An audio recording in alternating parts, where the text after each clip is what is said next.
Ben queridos fillos, disto debemos tirar moitas ensinanzas, dixo o grego sabio empezando o seu sermón. Unha, que as riquezas son a causa da perdición dos povos.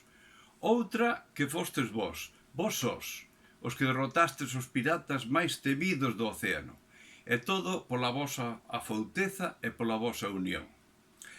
Mais isto non debe quedar nun feito illado. Ben sabes que aínda hai entre nós xente que vive asoballada pola criminal confraría da man morta. E non son poucos os paisanos que non se atopan a desgusto servíndoa.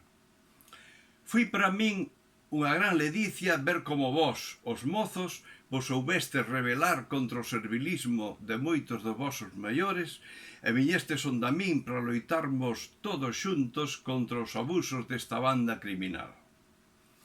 O reino de Galicia precisa dunha mocidade coa vosa carraxe.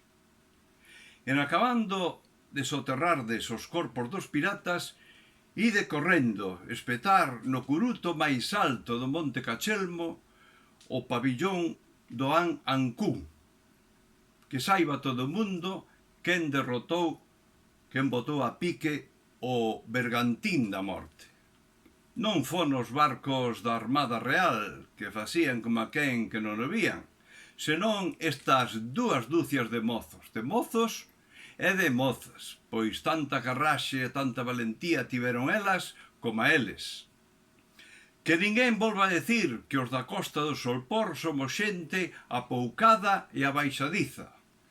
Nunca máis os poderosos volverán mercar con esmolas os veciños desta costa da fin do mundo. Nunca máis, nunca máis, nunca máis, interrompérono repetidas veces os berros afervoados da xente nova das dúas freguesías. Costa do Solpor, o regreso da Illa do Tesouro, capítulo 72.